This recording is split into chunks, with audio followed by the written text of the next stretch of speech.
Thank you. Welcome for this really interesting topic, of course. I think the team upstairs needs to switch to the other presentation that we had put together. Thank you. It's my pleasure on LEK's behalf to introduce this topic and this really fantastic panel we have here today. Saying just a few words of context, since COVID, we've had a big interest in digital. There's a lot of providers in this room who use digital as part of their operations. But for, I think, a good few years now, we also have AI, whether predictive or generative, as part of the toolkit. And the technology is developed very significantly in terms of capability.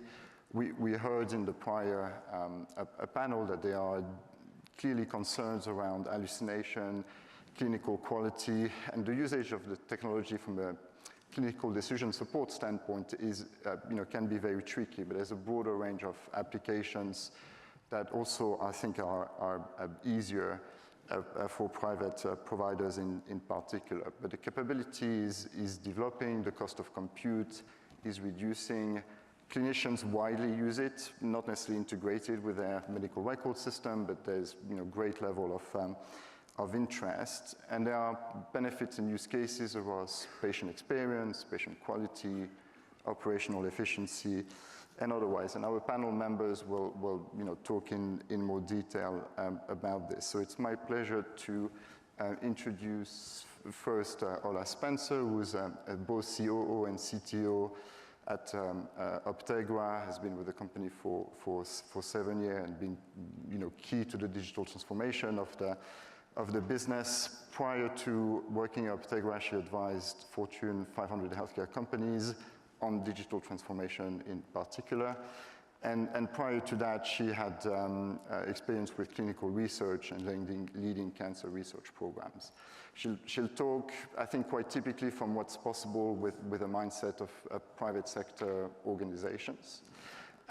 We'll then hear from Victor, Chief Innovation Officer at Humanitas, a leading private provider from Italy, but with more than provision as part of its business. There's also medical education and this very interesting AI center that Victor is leading and has launched about 50 digital health applications and products since the beginning of this center. We'll talk about workflows efficiency, but also about other benefits.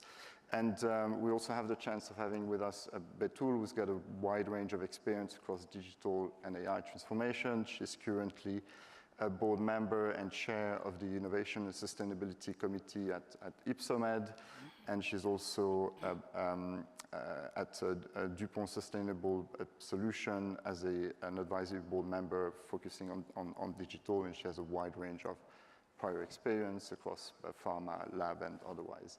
And from LEK, we have Klaus, our global digital health lead, who spent most of his life trying to implement digital solutions in hospital and other provider organization, and will talk to us a bit about the topic as well.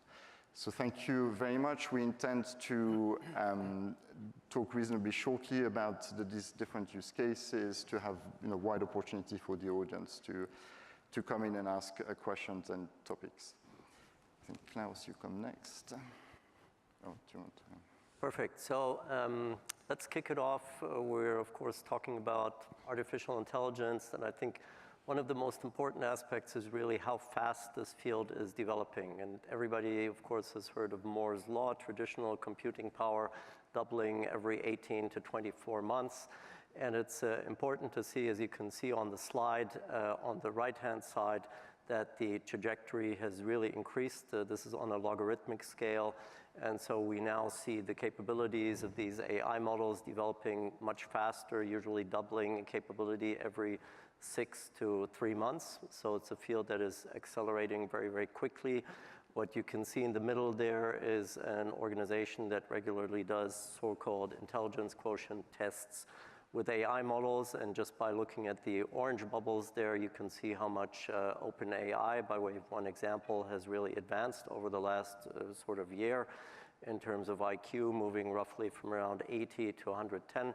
So we can see that these models are getting much, much smarter, and we can also see based on the color that they're getting more multimodal. The black color is really talking about different modes, voice, vision, language, whereas they used to be very much language focused in green and vision based in blue.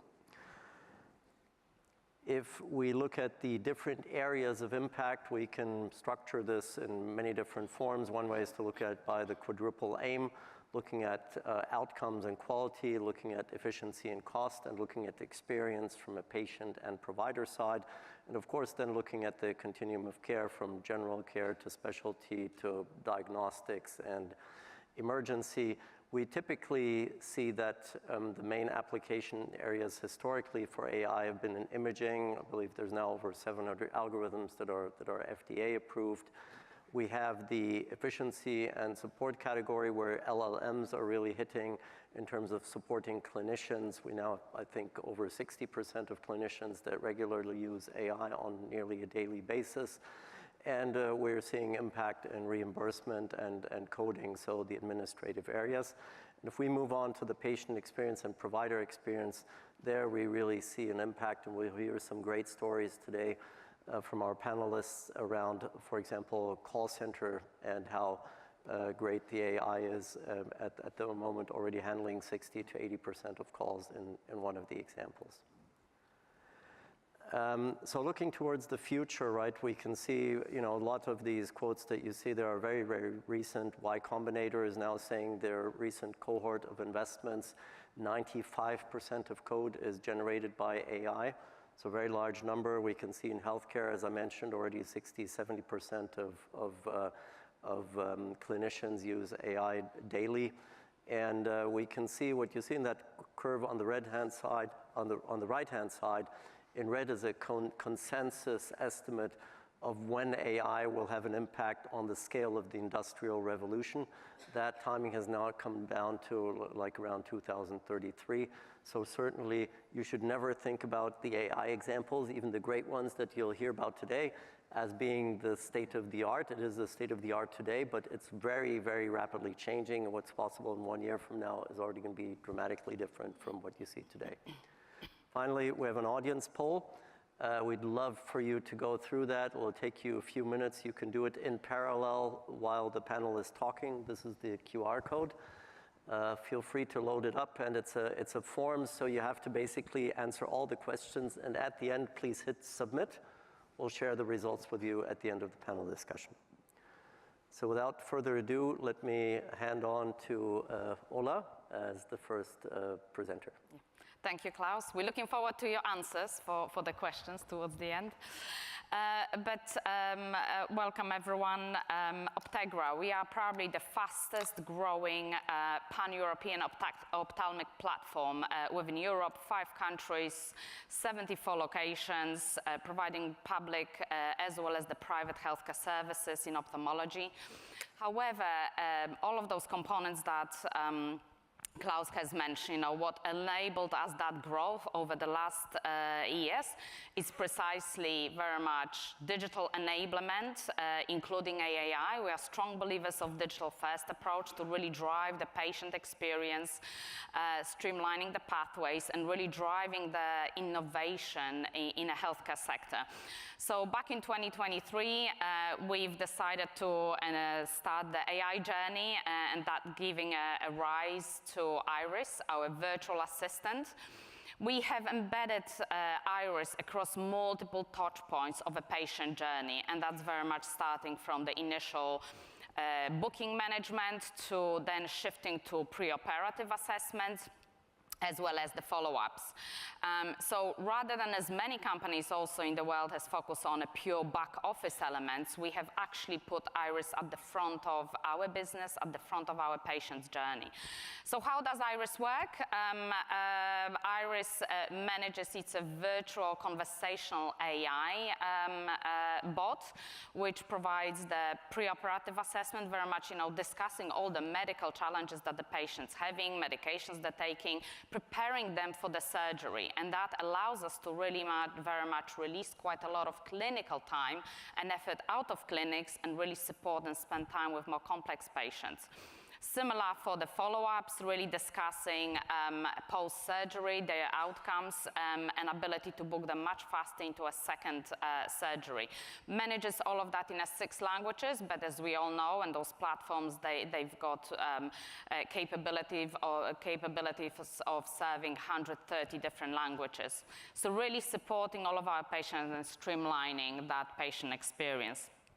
So all of that, AI has been a part of a broader transformation of Optegra that we've done, the full digital end-to-end transformation, across introducing one of the first clinics, introducing fully paperless environment for our patients, and then underpinning with AI capabilities. So really building that infrastructure and a backbone to then enable to drive the value from AI.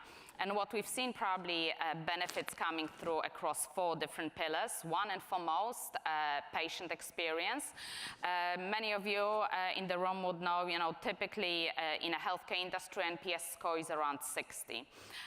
We've got across the group higher than 80% NPS score. But what is even more interesting, when we deployed Iris for our cataract patients, which are 60-plus elderly patients, we got a score 95%, and that's continuously as we go at the moment. So far, we've conducted 17,000 preoperative assessments, and we continue, and really giving that flexibility for the patients.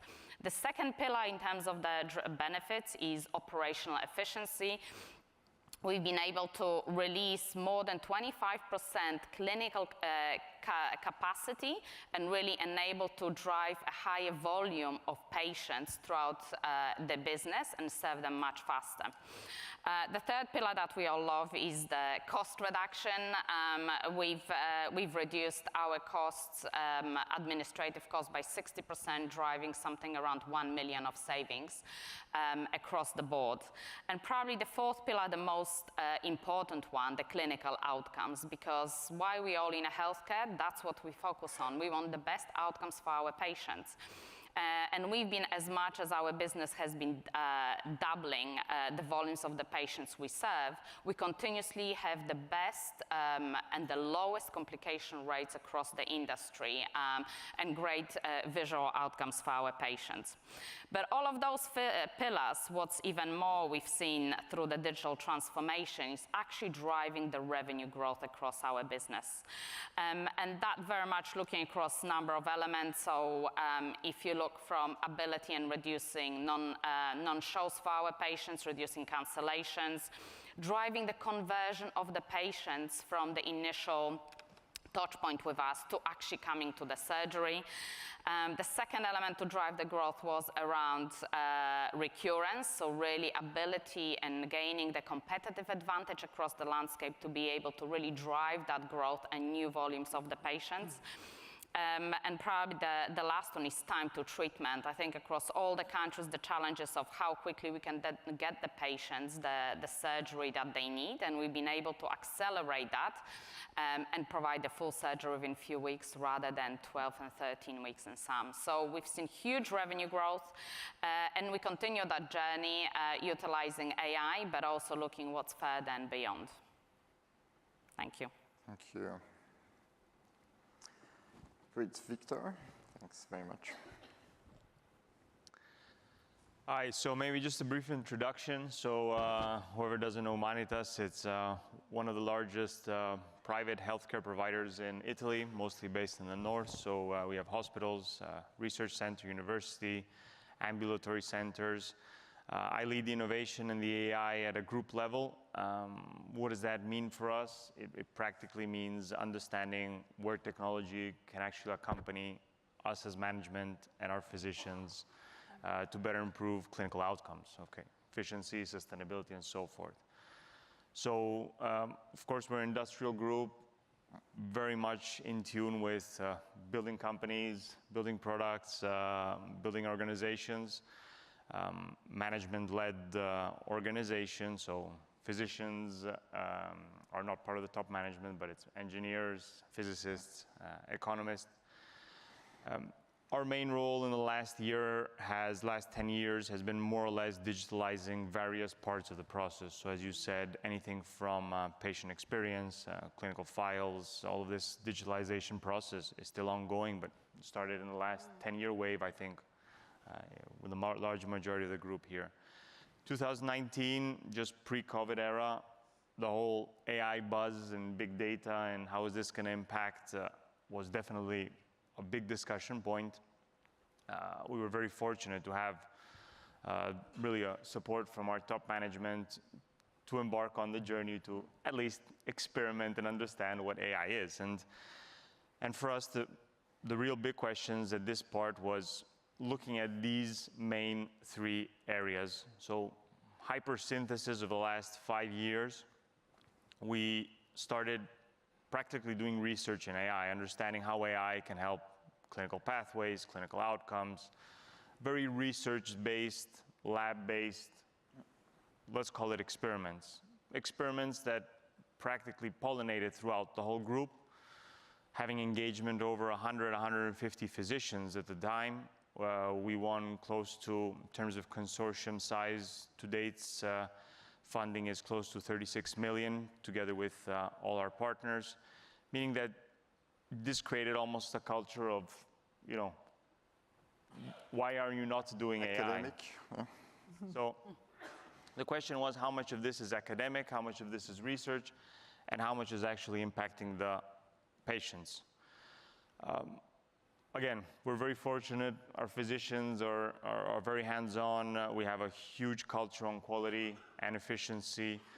And what happened was the same physicians with us started asking, how can we actually put use of all these things that we're building, that we're researching, that we're seeing, that pass through our tables, and how AI is really going to impact these 3 main areas. So I think diagnosis, you know, they're bigger experts than I am, and there was Roche Diagnostics here before. You're looking into standardized medical device, software as a medical device, CE-marked, FDA-approved products. And we've all seen that 80% is radiology, cardiology, and imaging. So you need to have a clear strategy of how you're going to buy, how you're going to integrate, and how this is going to be adopted, with a very big question mark of sustainability, but I will not touch this for now. And the main point here is really understanding the actual validity of the products out there, because a lot of these products that are out there, you have over 2,000 models today that are certified, how they're going to impact patient care. The second aspect, which is personalized care, is actually, in my personal opinion, a very local AI. So a lot of these models are built on huge, vast data sets, European, global data sets. But when it comes to actually creating personalized care for a cancer patient, you are obviously struck by a bias of location, by a bias of country, by a bias of genes and genomics and clinical data.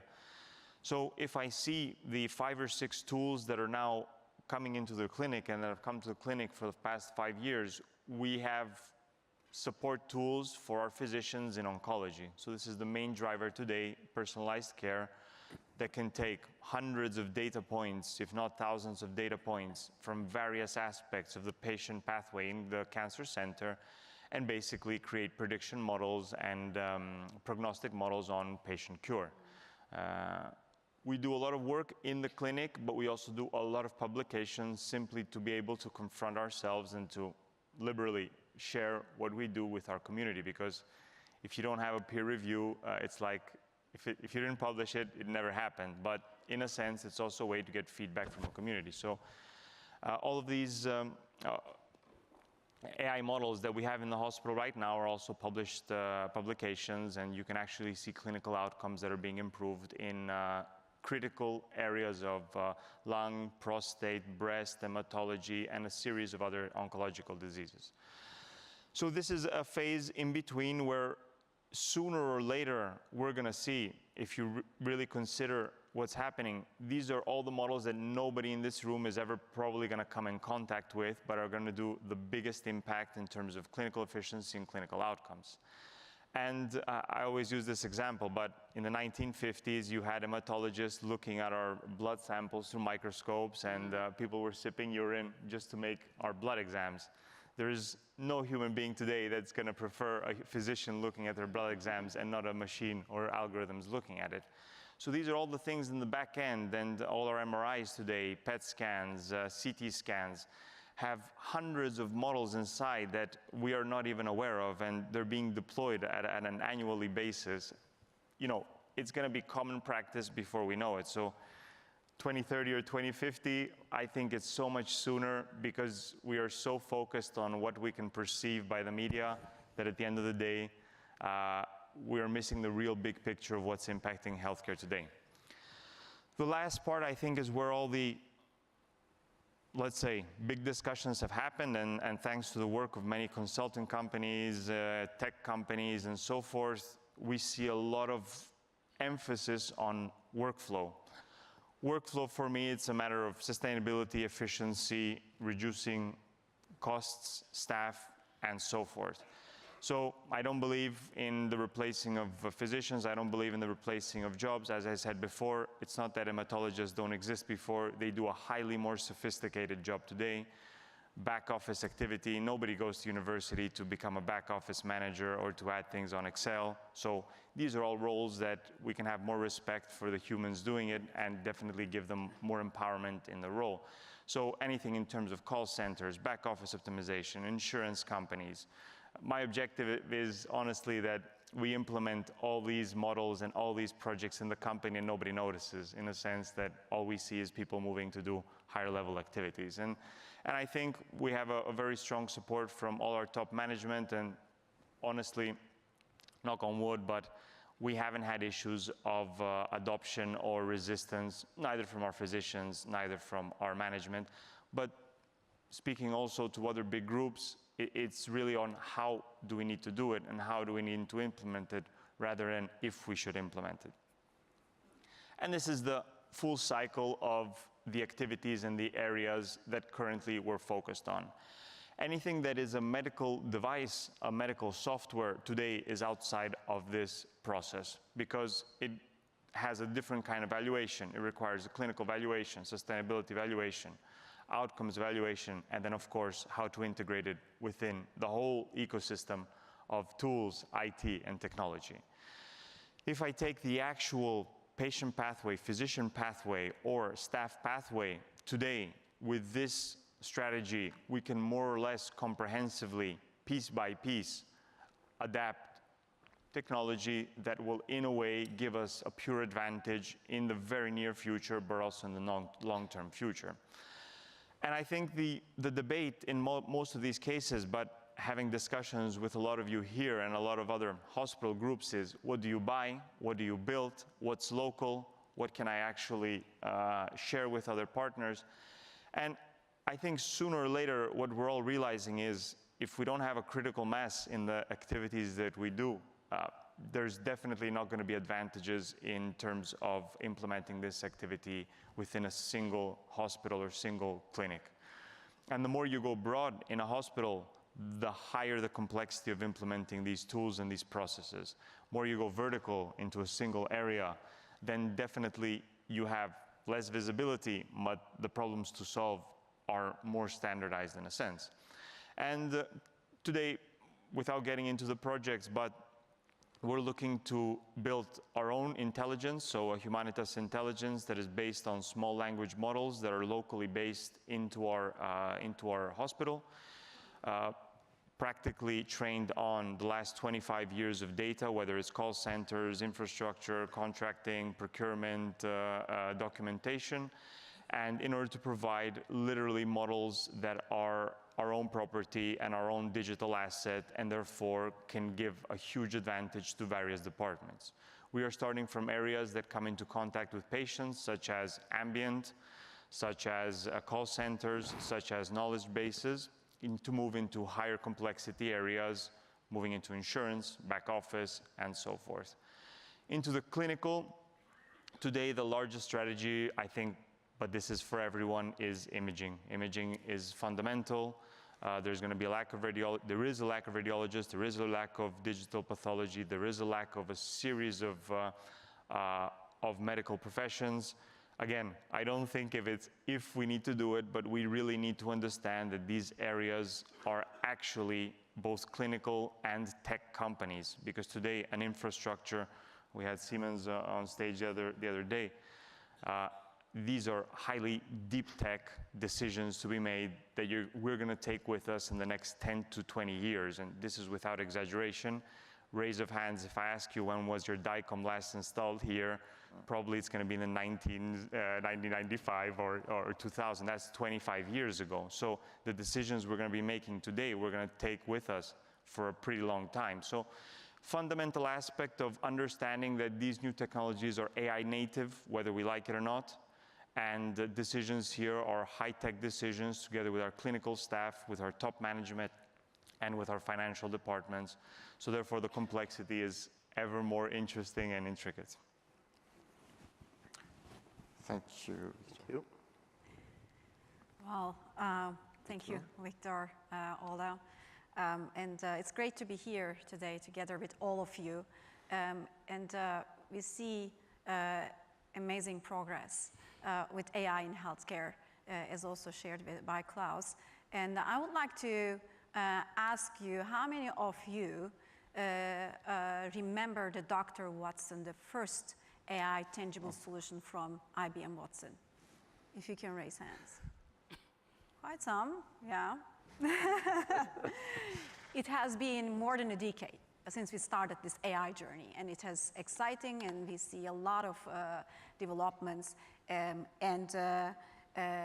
From my perspective, when I reflect on the various roles I held over the last decade since we started with this journey, the impact of AI in healthcare is in dual ways. First of all, on one hand, we see AI is enabling us to improve efficiency across the healthcare value chain, bringing treatments and solutions to people's lives much faster and with lower cost. On the other hand, we see AI is enabling us to personalize healthcare, improve effectiveness, and improve people's lives. Ola, Victor, you have shared amazing examples here. I will pick up some examples from my experience to make sure that we are really talking about the real opportunities of AI as we stand today. As we all know, developing drugs takes many years and a couple of $1 billion. It's very expensive. And when we look at what happened during COVID pandemic, we have seen companies like Instant Medicine and Excensia bringing drug candidates in days. So we are really talking about moving from years to days, 4 to 6 days, in fact, in certain cases. And this is huge impact when we think about the research and development cycle in healthcare. Another area we have talked about in the previous session now is diagnostics, and this is very close to my heart. A recent study that we have run at Unilabs with more than 100,000 people showed that AI-assisted radiologists were able to diagnose 29% more breast cancer cases and 24% more severe cancer cases by halving the workload.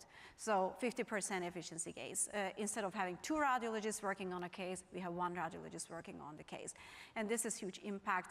And when we look at currently the FDA-approved AI solutions, there are 1,000 of them, and 70% focus on radiology.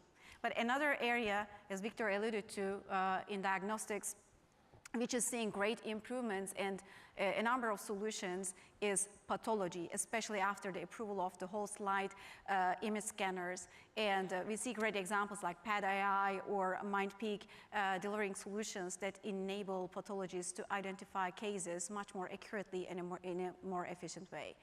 And there are a number of examples, especially also when we think about the tangible cases in the administrative space, like the note-taking or clinical documentation solutions like Nuance. We see that they are, in fact, helping HCPs, healthcare providers, big time and increasing efficiency by 50%.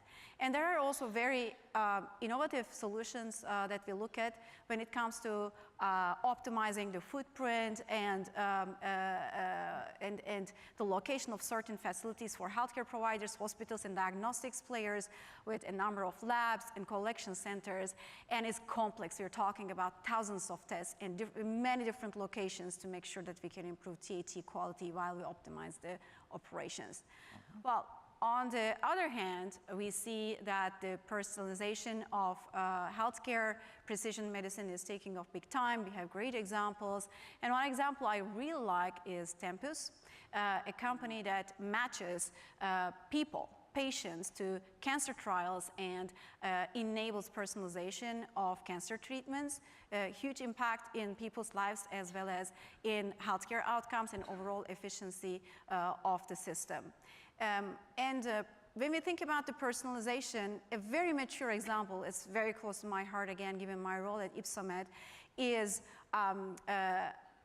bringing different pieces of solutions together, including AI, Ypsomed being one of the leaders in injection device space, combining the devices with ChemDive AI solution and CGM, continuous glucose monitor providers, Abbott and Dexcom, enabling personalized dosing and continuous monitoring and ultimately closed-loop insulin delivery systems, which is impacting the lives of people and time in range big time, and also delivering business impact for all companies involved in this collaboration to personalize care for people living with diabetes.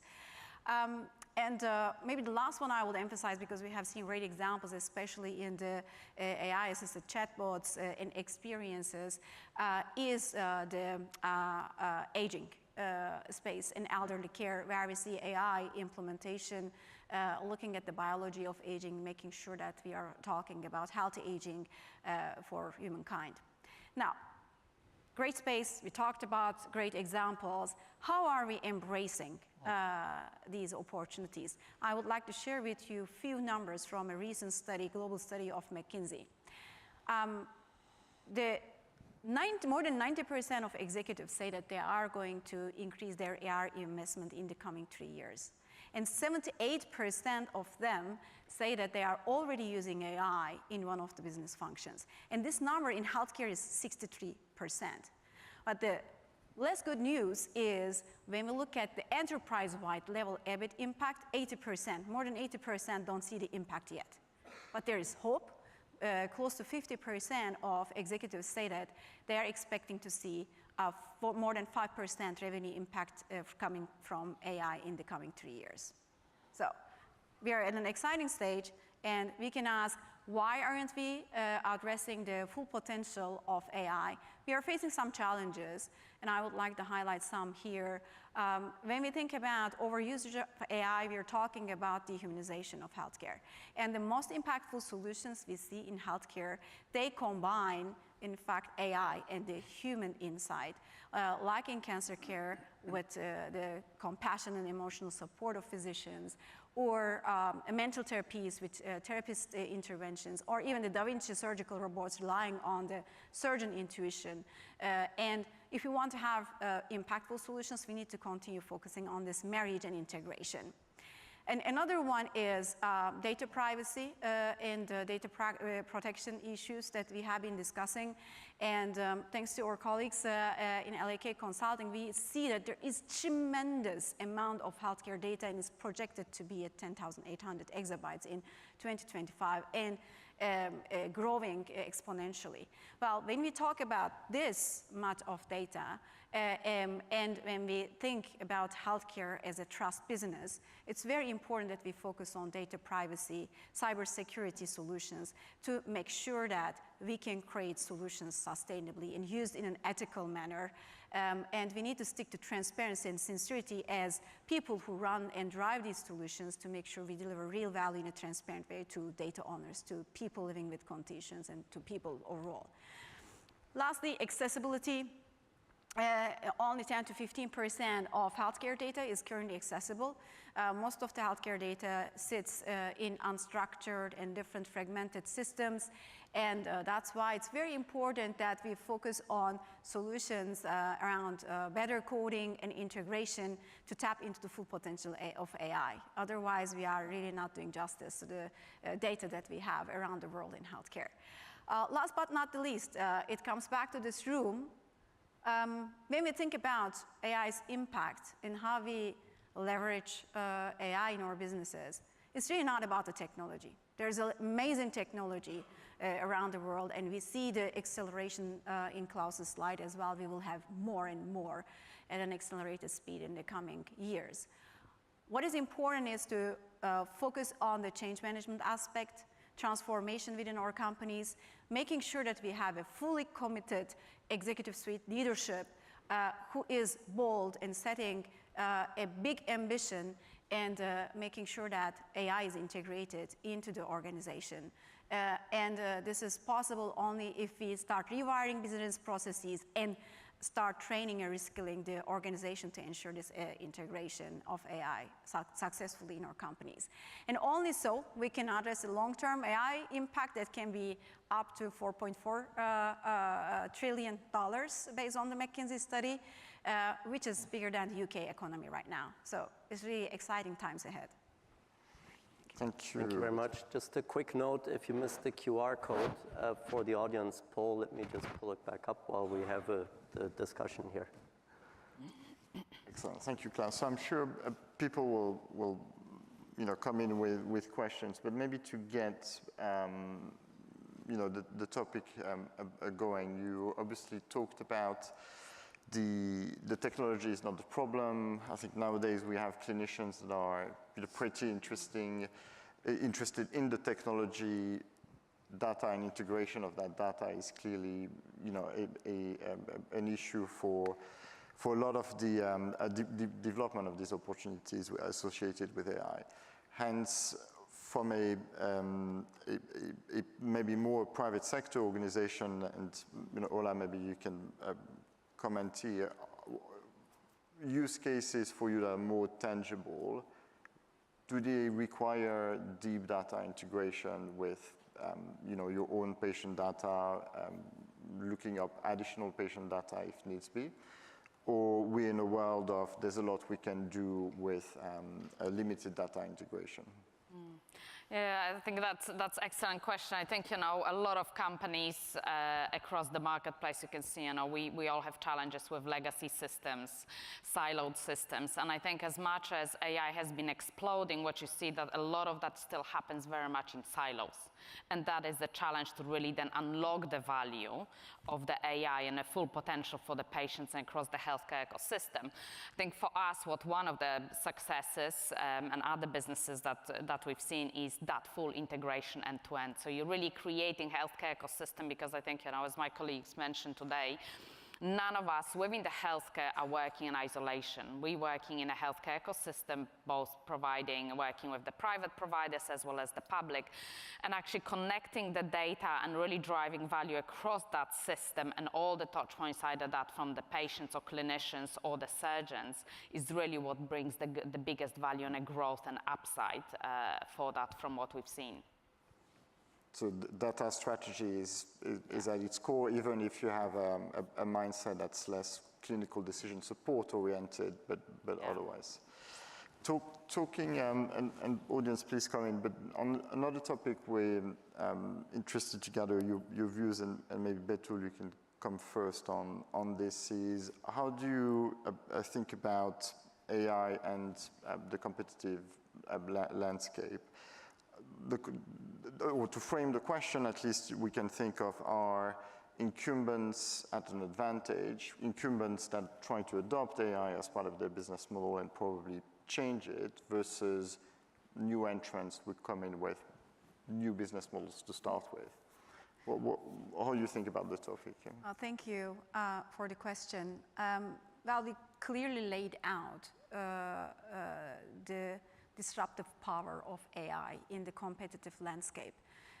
the question is not if, it's about how the companies are embracing AI to make sure that we can really tap into its potential of improving our cost base, running our operations in a much more efficient way, at the same time personalizing solutions and coming up with new business models to disrupt industries and to disrupt healthcare.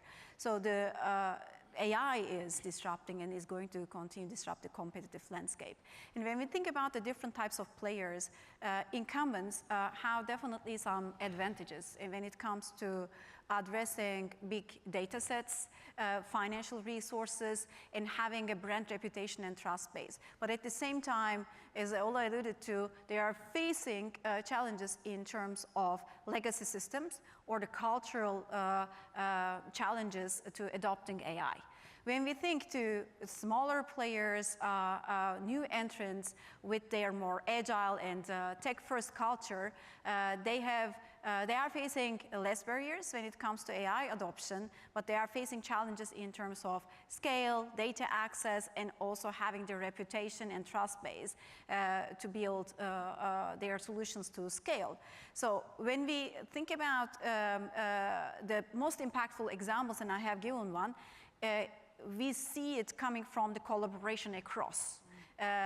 Making sure that we can bring the best technology and use the data of big incumbents and bring it to people's lives in a scaled manner. And Ypsomed has done this quite successfully with the closed loop system that I mentioned, which is component of the device, which is the core business of the company, and also the solutions facing the patient and the physician. That's part of the suite that Ypsomed has, and combining that with the AI solution, ChemDive, coming from Cambridge University, Professor Romano Gorgo. Amazing AI solution for personalization of the dosing, combining it with the best-in-class CGM. So that when we think about this, this has a tremendous impact in the lives of people, especially living with type 1 diabetes, but it also has the business impact for people, for companies being part of this collaboration. I certainly believe that we need to focus on the strengths of the different players and bring the pieces together to make sure we see bigger impact. So Ypsomed is a new business model in itself. So you have digital and AI at, I think, at the onset of it. Humanitas, with the AI Center, you created something separate. Ola at Optegra, what does it mean, the AI team? And what you don't, you use third parties and you integrate your own thinking with third-party solutions. But what is your digital AI setup for your own organization? Yeah, I think that's quite important. Quite often, we still, what you see across industries, people building this enormous teams to really gain the capabilities, gain the expertise. But I think, fully agree, as Birtul said, that that's what we very much also done and seen across the industry most successful, that you have to identify the strategic partners, the right partners who believe in the same culture, the same change. They are on the same journey to really complement you and help you to innovate much faster in more agile fashion. So a lot of things that, naturally in a company for many years, you don't have that change culture. I think the other element that fundamentally, I think being in a healthcare setting is the clinical leadership and the change element. And that's kind of in this digital era, you really need that, because typically, as I would say, within the AI journey, 10% is your technical challenges. Actually, you can solve it. 20%, we spoke a little bit around data. You really have to have them an ability to connect, but 70% is that change in clinical leadership and change management. And you really need the surgeons, the clinical team leading that digital transformation with you and be at the forefront. And also, remembering that the processes that you're changing are not necessarily the same with AI and without the AI. And that's fundamentally different. What you're creating, it needs to be different, and it will serve the patients and clinicians completely differently. So within the skill set, ensure that you've got the technical expertise from your partners, ensure that you've got data in the right place, but then ensure that you've got the right business and clinical leadership to actually make that change happen. Looking, Klaus, if you wanted to add anything there. And from looking... Time? Well, and I'm sure you're interested to talk briefly about the survey. Hopefully you have enough answers. But what sort of return you need to justify an AI investment? If I distinguish, for instance, I'm making the numbers up a little bit, but call center operations, very high volume, can go through, through the AI, cost saving 80%. It's a very, clear use case, risk of hallucination or impact quite low, and human call center operators make quite a lot of mistakes. Physician productivity with copilots or ambient listening, I think we are more in the 20-25%. If you're if you're already a bit digital, probably a bit lower. Is that enough in your mind as an improvement, given the cost and time and effort to deploy the technology? And let everybody come in on this. But at what threshold you start to think that that's a real use case, and whether it's operational cost or otherwise? Well, definitely, return on investment is the basis, I think, of all our discussions in all boardrooms. And my management, my CFO asked me what the return on investment is in this, but it's definitely a very short-term kind of decision-making, in a sense that really think about the conversations 10, 20 years ago on certain technologies. If you didn't have them today, it would have been a matter of survival, okay? So if we look at the logic from here onwards, of course we need to predict and make some estimates of your ROI in the first projects, but the substantial tissue of what you're going to change, you're really making technological decisions that are gonna revolutionize your processes slowly in time. It's a boiling frog theory, You're gonna put the frog inside, increase the temperature, sooner or later the frog's not gonna be there. So with the same logic here, I don't think it's very clear to a lot of people that this technology is actually changing your substantial tissue of what it means having a technology aspect of a business and becoming a technology company. We're so focused on human personnel, which we all have physicians, management, staff, but we don't realize that a huge part of what's coming in and what's already here is actually that. So decisions today are going to be taking in the next years substantially, and I haven't heard anyone that speaks well of the IT department. But I personally support the IT department because decisions were made in a certain period of time for a certain reason. Now you need to understand what new decisions need to be made with new priorities for a future, let's say, decision. So I think definitely I would put a lot more emphasis in the actual technological choices that all of our companies are making. It is being really taking superficially a lot of the decisions of what tech you're using, rather than a lot more focus is being put, of course, on implementation and so forth. But I think the fact that it's so highly complex, the decision is simply being outsourced to a third-party provider or to a consultancy, to an IT provider, which is definitely a very high-risk decision to be made. And understanding the substantial, literally, mechanics of this, you can't predict the future, but understanding the dynamics of how this is evolving, definitely you have higher probability of making the right choices with the right budgets, and then naturally the ROI is going to come. So, is there time for a short question? Yeah, please come in. I'm interested if people have a threshold. I have a threshold in mind, but... when we think about return... You wanted a number response. 25%, there you go, I'll take that. It's interesting, and Betul, you should come in, because it's difficult to have a sense of how quickly the technology cost is coming down. And so there is, maybe less so now than 6 to 12 months ago, but there is a question as to, should I invest now, or will it make more sense in 6 to 12 months? And whereas you can't quantify all the benefits, and I think one for ambient listening is this culture of capturing information and being able to, over time, understand better the decision making, and that aspect, quantifying it is probably very difficult.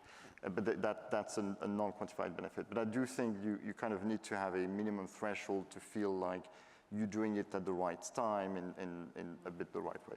But Betul will come.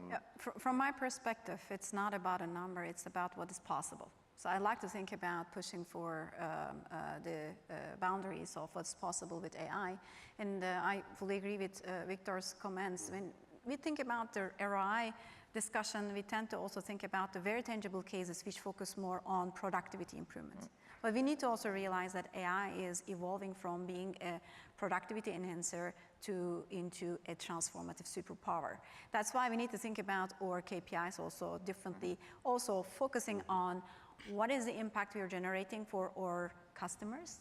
These are people, patients living with very serious conditions, which is going to drive the business impact ultimately. When we think about the different cases we discussed about, it's very important that we focus on KPIs, measure them, but we push for the imagination of possibility with AI. And sometimes it's very hard to measure the indirect benefits. Yeah.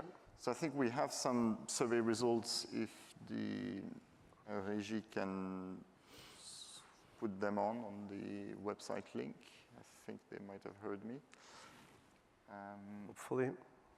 Otherwise, Klaus sees them on his iPad. Yeah, otherwise I can just talk to tell them. us. And On an AI panel, the tech doesn't work. it's usual. And of course, they will be part of the presentation that we'll provide to everybody. We'll circulate and make available the results. Just to quickly highlight, we had, how is AI used? Are you using third parties? Are you using off the shelf? Or are you training your own systems?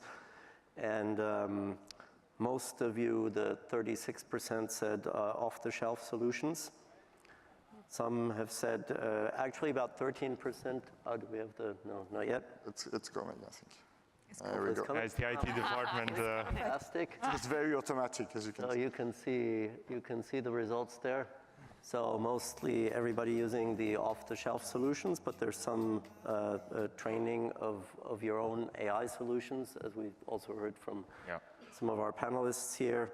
And in already 20% of the cases, you're really connecting the patient data and the medical records. So I think that's already quite interesting. By the way, there's around 17 responses. There's probably around 80 to 100 people here in the auditorium at the moment.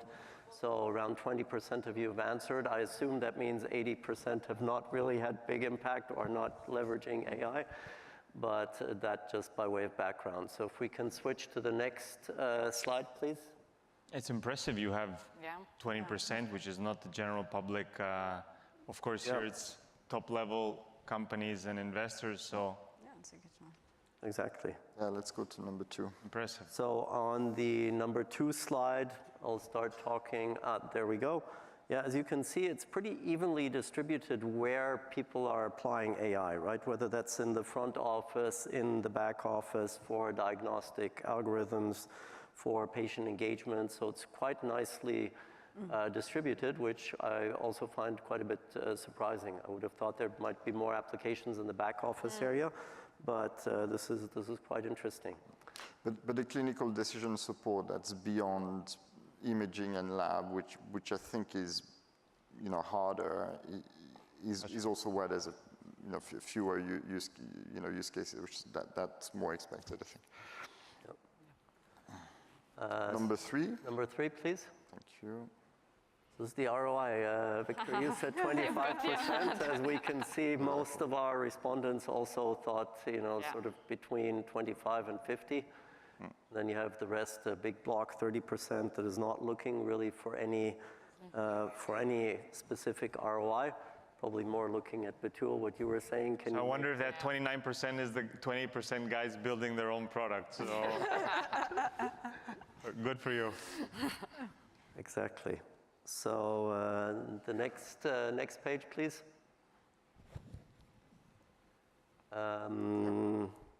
Maybe if you can click down below where it says all responses, please, then we can see a bit of a list of what people put in. Yeah, so you can see a bit of, outcomes, efficiencies, patient experience. So a lot of different input here by text. Can you remind people what EP is? Yeah, E is the efficiency, O is outcome, and then we have the patient experience and the clinician experience. And then finally, if we can go to the last page, please. And we can see here what Batul and others have already said. Change management is really paramount. It's a culture game. Everybody has to be brought along that journey. It can't be, traditionally for the past many, many years I've seen it's often the IT organization against the clinical organization.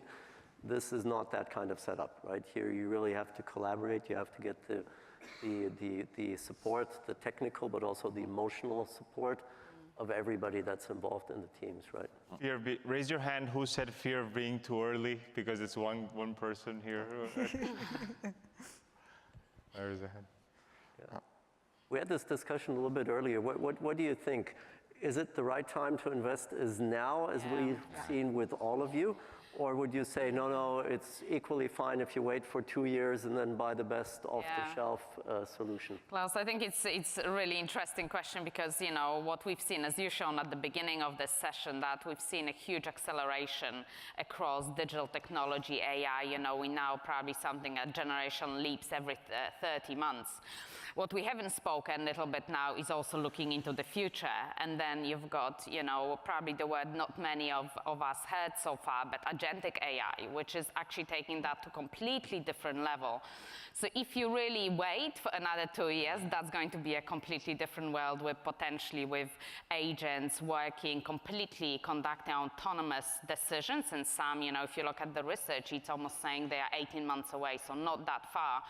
So actually, those what we've seen across the industry, the companies that do really, change, they survive. But the companies that, as Batul said as well, that the companies that truly transform and embrace AI, innovative technologies, they really deliver the volume and the growth into the future. So I would say, don't wait. Identify the biggest challenges that you have and what value you can deliver. Thank you. Thank you very much. Wonderful. Thank you. I think we might close. Yeah, thanks to the audience for sticking with us 15 minutes longer and taking part of your break to stay here with us. Thank you so much to our fantastic panelists. Thank you. Thank you. Thank you.